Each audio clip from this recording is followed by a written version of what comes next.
Thank you again for coming along and helping us launch this talk series.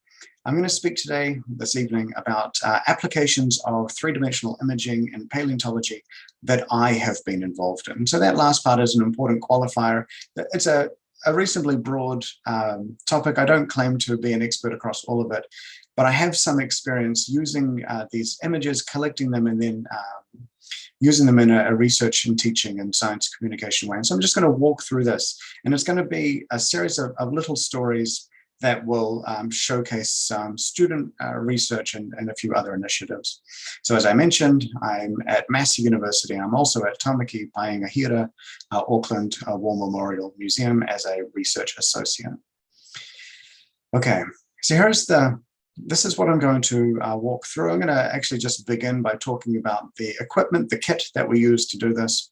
And then from there, I'll go on and speak about the applications of these models that we're producing. So I'll start off with a little bit of science communication before moving across into some postgrad research. And then the very last gasp will be me talking about the things that I am doing and where I hope to end up. This little model here should work. Is going to give you some idea of what I'm talking about with my 3D models and my digital replicas. This is a fossil penguin bone. It's a fossil penguin humerus. You're going to get sick of seeing this type of thing by the end of this talk. Humerus, of course, is the uppermost arm bone. And this little animation is just, I'll roll it backwards and forwards a little bit, but it shows you the type of data that we are collecting. So we can see that it has this discoloration on the outside. Some of our equipment is able to collect texture, so the outer image of the bone.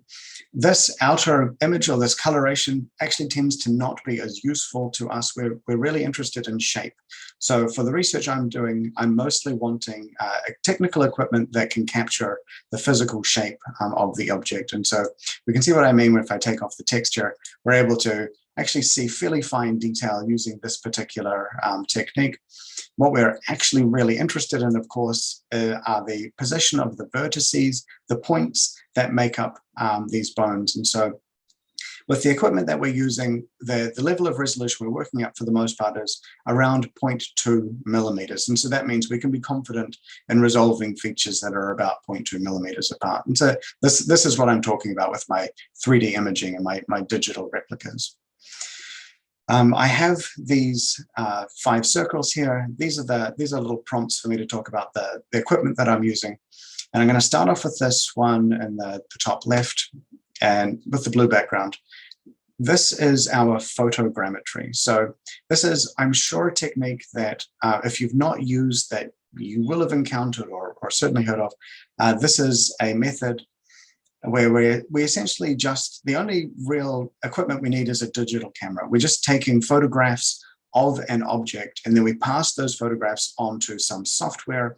The software will produce the image, produce our 3D digital replica. This technique is great for us if we are in a field situation and we want to capture a particular site. So we want to know the relative spatial position of, in this case, it was a couple of vertebrae that were in a wave cut platform and a shore platform in Raglan, caliper sitting next to it. There are a scatter of these, and so this is just one piece of a larger model. Great, we can view this in multiple directions. But what we find that with this technique, certainly the way we apply it in the field, is it doesn't give us as precise a model as some of our other techniques. And so what I want to just briefly do is, we were chatting about this just before I started the talk. We have recently done this, and you may have seen, as we were just chatting about, that there was a discovery of some more footprints in the Kaipara Harbour region. And so with the guidance and support of Ngāti Whātua o Kaipara, I was there on site and just taking field photos, which we can then pass across to the software, and it gives us a good representation of these footprints before we actually start our cutting. And exactly the same technique was done by Kane Fleury for the footprints that came out of Aotearoa region recently. So this is what we're producing, where we're just grabbing a series of images that lend themselves to a 3D model. This is This is the positive relief. So the actual structure that we end up having preserved is actually the sediment that would have infilled the footprint. The image on the other side is a digital negative. In essence, it's as if I had some plasticine and pushed it on, and now I've got the mold to it. And the false color we're seeing is just a depth model. So it's a very nice way of us capturing these data. In a more controlled environment, I would probably want to apply some of these other techniques to absolutely ensure that we're measuring them in as accurately as possible. And so that is what these other systems are for. That's why we use these. So these are this one here that has a projector at the top, a little camera with the word David off to the side, and then this one along the lower left that's standing upright. This is our 3D scanning gear. So a little bit different. Here we're essentially passing light, laser light out of these machines. The laser light is deforming over the object, and the cameras in these devices are reading this deformation of the laser light as curvature, which it interprets into a 3D shape. So we apply these and have done so at a variety of institutions I'll talk to soon. But they give us what we have found so far to be substantially more accurate detail. And so these are the techniques we tend to rely on. I am familiar with the fact that photogrammetry can be very well calibrated to produce techniques. It's just that's not where I have focused. I've tended to do my more precise work with 3D scanning. So these are the workhorses for us, these scanning instruments. The image in between along the bottom looks like X-rays because it is. For our equipment, there is a lower working limit with our 3D scanning gear, and it's around 1.5 to 2 centimeters long. Below that, we just don't get usable material. So I have a student project that I'll speak about soon, and this was really focused on a whole lot of bones that were smaller than our working limit. So we've relied on computed tomography, so micro CT. This last little circle with the dome and the black loop and so on, this is actually a relatively new piece of open source equipment. It is referred to as the SCANT, which is a scanner for insects. It is based on photogrammetry. And what it does is it can calculate a very nice and very precise models of small objects. It's designed for insects, but we can apply it to fossils of relatively small size, actually. And this is the moment that we're exploring next to fill the gap in between when we don't when we don't have the budget for micro CT, we could perhaps use the substantially more budget-friendly approach. So that is where we're going. This scant is about 80% complete, so I don't yet have data from it. So these are the techniques. This is what we've been doing, operating in the field to generate these 3D models, or a lot of it has been in environments that are a little bit more controlled, so outside. And the group that I'm in, we have visited the major collections for vertebrate material around New Zealand.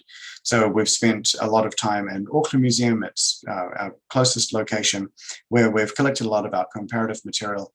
But I will show you an example of an important fossil to us from Waikato Museum, which we've spent some time with. Te Papa have wonderful collections, both modern and fossil. Likewise, Canterbury Museum, Otago Museum, and then University of Otago Geology Museum, a lot of type material, obviously, especially for fossil penguins. So we've been very grateful that we've been able to visit these places. We've been welcomed in, and we scan these materials. And as you will imagine, there are image usage rights. There are usage restrictions around a lot of what we are doing. Our goal is to build up a digital library, but to also respect that a lot of care and time goes into actually looking after these specimens. So there are some of what we do we're able to share publicly, but a lot of it is just for private research. Okay, so on that note, we are, in many instances, generating reasonably large data sets which have passing interest to some members of the community.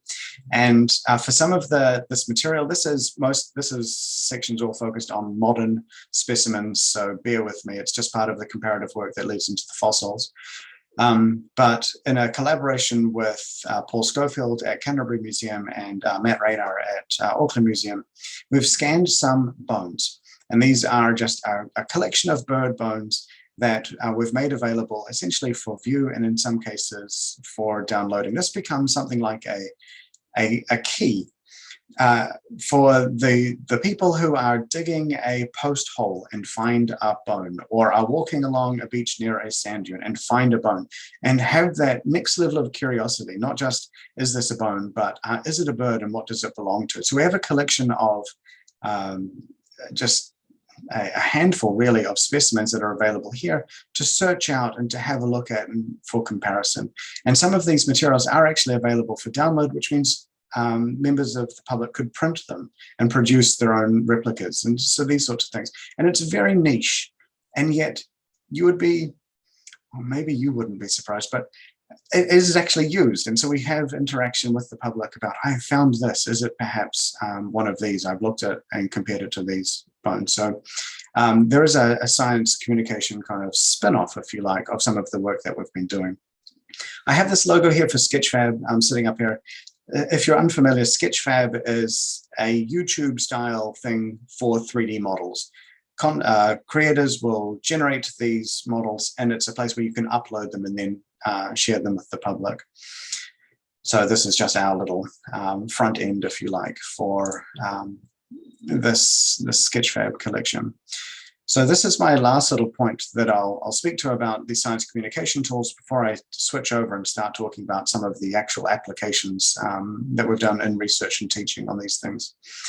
One of the real values that we have found of 3D imaging is articulation in a digital environment. So we can place these bones into a space and we can visualize the skeleton or the partially articulated skeleton of our organism without wires and other support.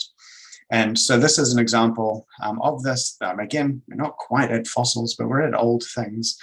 But this is just a fairly charismatic example of what we've done, scanned some bones, and it helps us visualize the animal. This is not a specimen that exists as a mounted skeleton. This is a specimen that exists in a series of boxes and trays that all the bones are lying one to the next. And so it just helps us with our visualization and provides a fun little science communication tool when we can articulate things like a moa. So it's a way of, it's an example of what we can do in this environment and with these specimens. And then we can share this with the public via Sketchfab. But what we've actually found is there's been another interesting little spin-off for this. So this is Auckland Museum. This is a specimen in their collection, and it's available for view. And this one is again set up for download. Over here is a different museum. So this is Te Papa, and this is the Te Taio Gallery, Natural History of Aotearoa and Zealandia. And in a section off to the side, we will find actual articulated skeletons of real bones, some moa over here, and in the background, what looks like shadows. But the keen observer will see that there's actually a shadow sitting underneath this moa, and these things are actually lit from the top. So those projections in the back, the projections in the background are projections, right? These shadows are not real shadows. And if you watch this little clip, you will observe that these shadows are actually animations, and they're really fun. And I won't give away the plot here if you have not seen this, but alas, not everybody survives the story. And so what we've actually found is that these skeletons are actually this model.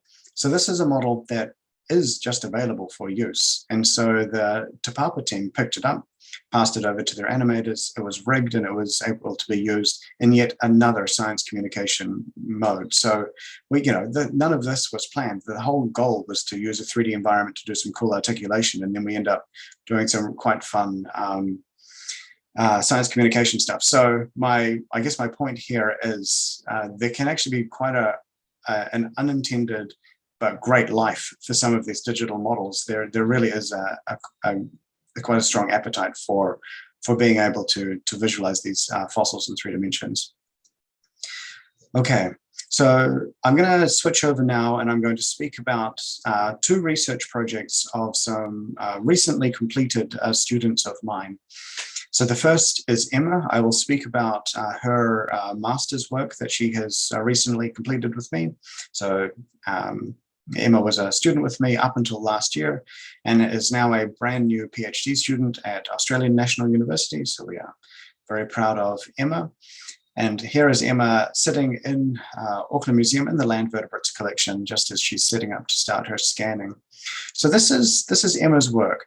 And this is a case study that is all going to be modern. So this is not paleontological, but it was essentially the groundwork towards thinking about a paleontological problem.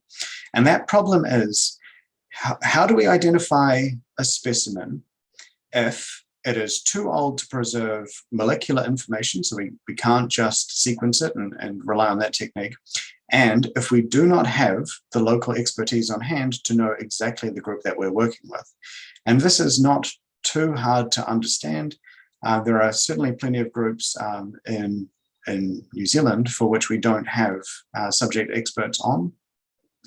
And increasingly over time, actually, we're losing subject experts. And so this question prompted a further question, and that is, okay, in this situation, can we get close enough that we could at least start to think about who might the subject expert be? So can we predict some broad taxonomic information about an organism from which a single bone has been collected? And if we are talking about relatively recent bones, then they might be similar enough to our modern day material that we could build a modern data set that could be applied to fossils. So that's the guiding question here. And so specifically for Emma's project, she's asking the question, can I predict the identification, the order or family to which one of these colorful bones belongs? And her options are relatively closely related birds, but bear in mind that this is just a starting point. So Emma's study groups were penguins and then a group of tube-nosed birds, such as albatrosses and shearwaters and storm petrels and the like. And so Emma actually collected, well, quite a few hundred bones and built up the statistically robust data set that you need for this kind of work. And that's what is shown here, these very colorful bones, a collection of uppermost arm bones, so humerus, and then thigh bones, femora, from a number of animals. And then these are Emma's methods. She applied two different approaches. One is traditional landmarking, where in essence you take your 3D models after you've scanned them and you manually place on points which you agree are homologous from one to the next. So all of the femora get a point here and so on across the entire data set. And then Emma applied a different technique, which was more automated, where she just handed the bones to the software and said, here, you just apply some points across it, and then you figure out which ones are homologous one to the next, and we'll test that as well. So this is her method. She now will have a training set in which the points are applied and she knows the taxonomic ID, and then she's got a test set where she's applied these points. She actually knows their identifications, but she's going to challenge the software to make a guess to predict the ID of her test set, and all of her tests are going to be from one of these groups. And so this is what the results look like. And so it's a lot of points and wiggles, but let me just walk you through it. The top image is just capturing the humerus data, so the uppermost arm bone data. And then the lower image is just capturing the femur data. And they're basically showing a similar structure to the data. Off to the right, along the bottom, we can see a whole lot of points on this bone with the shadow behind it. And there are red to brown to blue points. These are the points that Emma has manually placed. And so this is the shape information, if you like, for this analysis. And above it, we can see red and brown and blue points and these other bones. And these are the automatically assigned pseudo landmarks, the one where she's just given the bones to the computer and said, hey, you figure out the points. And now what we've got in these other figures, we have a horizontal and vertical axis, and these are defining regions of shape. So the way to think of this is there are a collection of colors that we see here, a dark purple, a dark pink, a light pink, and a green.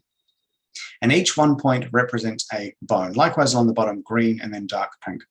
Now, because the reason that all of the purple ones are sort of all falling out together and not mixing apart is because they all have the same shape. So each point here represents a particular shape. When the points are all clustered together, it's telling us it's a similar shape. When we're looking at the dark pink ones here, we can see that there's a little bit of an overlap with light pink, meaning that there are some that actually have really similar shapes. And likewise, green is actually all the way apart. So this is the setup, basically the training set. If you take any one new bone, apply the dots on it, and then project it into this space, this is how you would then see where it would fall. And if it fell within one of these clusters, you would say, aha, this belongs to that particular group. And so this was the nature of Emma's project. Can I predict the taxonomic ID using this method? And she had actually very good results. So the test set was chosen so that it would work pretty well. It's fairly be a cruel supervisor to give a master's student a set that would be problematic, but the method is still valid. And it actually is quite promising that this is the kind of thing that could be applied for more broad use, where we could actually build up these types of data sets to make these initial assessments when we just don't have that expertise on hand. So that was Emma's project. And now I'll speak about the last of these two students before I round out this talk with just a brief discussion of where I'm going with all this. So this is Simone Giovanardi. He is a very recently defended PhD. Well, he very recently defended his PhD. One of the examiners is in our audience. I am incredibly grateful. And so here he is standing in front of an inflatable theropod outside of Waikato Museum on one of his scanning trips. And so this was an element of Simone's PhD. Here we are looking at a locally, regionally, reasonably famous fossil. We are looking down on a fossil penguin, and it is lying on its back. So we have a left upper arm, a right upper arm. We're looking down the center, we can see a backbone, and there are some legs. And so this is the fossil that the Hamilton Junior Naturalist Club found and collected in 2006. This was the one that's very famously discovered by school children and then was later collected. And it was a wee bit of a race against the tide to extract this thing. And then it was loaned to and eventually donated to Waikato Museum. And we came along and said, hey, you've got this really beautiful fossil here. Can we contribute? Can we name this? Can we work with you to provide some taxonomic expertise here? And so we did, and this became part of Simone's work. Now, Waikato Museum have a relatively recent fossil collection in the sense that they have recently acquired fossils. So there wasn't a large comparative collection of fossil penguins and not of modern material. In order to make the comparisons needed, we needed information from other institutions. And so that's largely what Simone was doing, visiting institutions around the country. We would arrive, we would scan comparative elements, which is what's being shown here. These are fossils from a collection of institutions around New Zealand. They're all these uppermost arm bones, just in a variety of views. And so rather than having the physical collection of fossils or comparative material sitting next to the actual specimen, Simone had a digital library, was working essentially in a virtual environment to do the description, to do these comparisons. But the 3D scanning allowed us to generate these objects in a precise enough way that we could do this fairly confidently. And of course, we were ground truthing. We're returning to visit particular fossils, and especially this site several times. But largely this work was done back here at Massey and away from the actual fossils themselves. The result here, in essence, is that Simone ended up determining this is a new species within a previously described genus. So the genus had been described by Ewan Fordyce and Dan Sepke and others in 2012 based on the collection of material from the Waitaki Valley. Two species had been named on this instant, and now Simone had recognized a third species from the North Island. And this gives us some insight into the geographic range of this genus. Simone is a tremendous artist, and so this is his reconstruction of the bird. the long bill is an inference based on the bills preserved in the other one. But yeah, that is how 3D imaging contributed to this study. It provided a digital library to make these comparisons. So I'm going to just round out, oh, no, I'm not. I'm going to very briefly speak about this fun little added component that we were able to do from this 3D scanning work. So we scanned the penguin block and we're able to print it, which means it could be painted and given to the Hamilton Junior Naturalists, some members shown here, including Chris Templar, who actually found the specimen. So we didn't have the capacity to do traditional casting of this specimen to produce a replica, but we could apply this technique to give some contribution back. So we could make a replica using prints and painting. And so in essence, to help support the fact that this group donated the specimen, found and donated it, we're able to return to them a replica of it for their club rooms. Okay, so this is my last little part. And this is essentially my future directions, what I'm very interested in and where I aim to be going. And this will relate to fossil penguins. They are a delightful group to work on for a number of reasons. The first is they're a vertebrate group that actually has a really good fossil record, and it is local in New Zealand, so it's an accessible group. But also very critically, it is a group that experienced a major ecological transition. So it has a flying ancestor that may be something that looked like this, and then in the Paleocene, maybe late Cretaceous, probably late Cretaceous. This group has experienced a transition from aerial flight to flight underwater, and this has had dramatic implications on the shapes of their bones. It's essentially how we've recorded this transition. And it's interesting to consider that the major difference in this medium in which they're flying, density and viscosity, is essentially imprinted onto the original scaffold of a flying bird. So in addition to being a vertebrate paleontologist who's interested in describing ancient biodiversity, I also have this strong interest in just modes and rates of evolution. So the question I'm very interested in here is when we compare wing bones and wing profiles like this, we can see a humerus now. I've trained you to recognize penguin humeri. We've got a forearm here in orange and yellow and the rest of the bones. We can ask the question, well, which of these bones changed first? And if one of them did change before the other, so change, by this I mean become more penguin-y versus more flying bird-y, why did that one change first and why?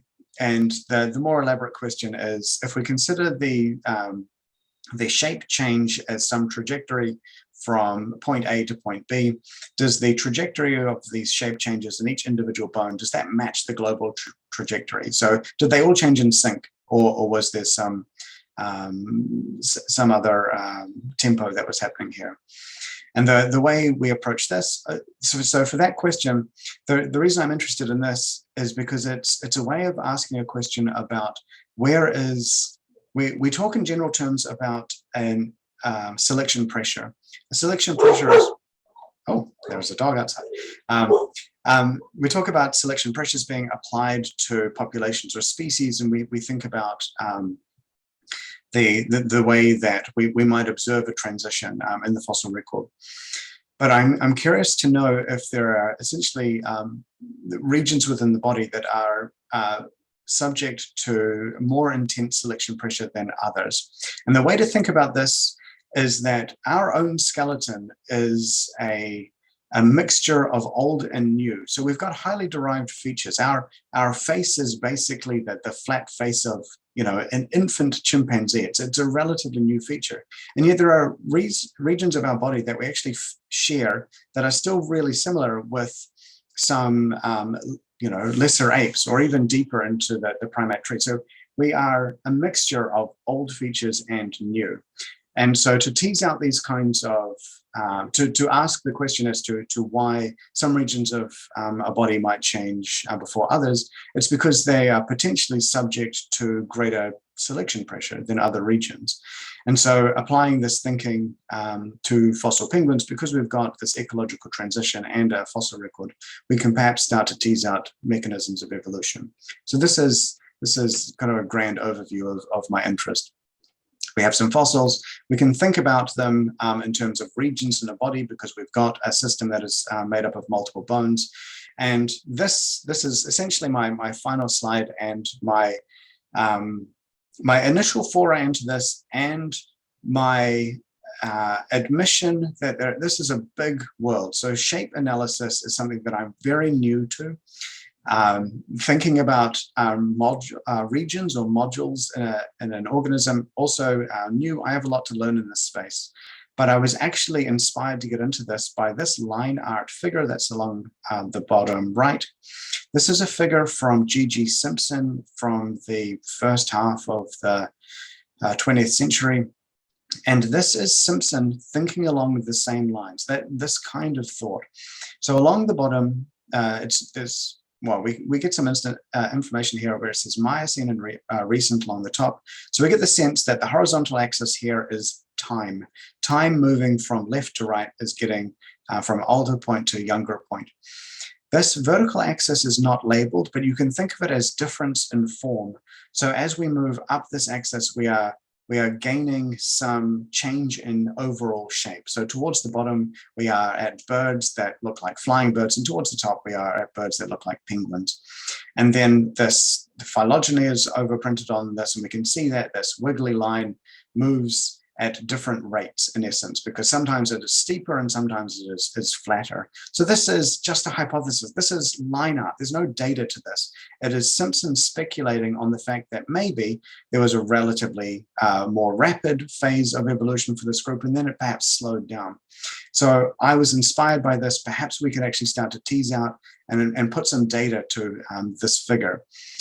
And I've got this figure above it. In essence, ignore everything that's off to the other side. That's just the data that have gone into it. But I have a slope, and it goes from brown bone to less brown bone to white bone. And then I've got a steep line and a less steep line. And what this is doing is this is a data approach way that is replicating that figure underneath. I have a time axis, and then I have a measurement of shape. I'm getting my measurements of shape by first considering each of these bones separately and putting all these data together. And yes, it's only initial, and it's a small data set, and it's only the first part of the wing. But we are starting to be able to actually quantify what Simpson was speculating on, that we can start to measure this mode of evolution. So there's a lot to move on to from this. I'll potentially reflect on this in a couple of years and think, I was completely off. There was many things I didn't consider, but this is my initial approach. And so that just gives you a snapshot of what I'm using 3D imaging for. So that brings me to the end of this talk. I thank you very much for coming along, for making this talk series successful, for helping us launch it. I want to thank Simone and Emma, my recently completed students, and also I have some others that I like to name here as well. So I work very closely with Dan Sipka at Bruce Museum on fossil penguin things. And then I've been welcomed into collections at a variety of locations, which are shown here. And the people who have welcomed me in are many, but I'll name Ewan, Alan, Paul, Matt, and Kane in particular. So I will leave this talk there, and I will open this up for questions if there are any. So thank you very much.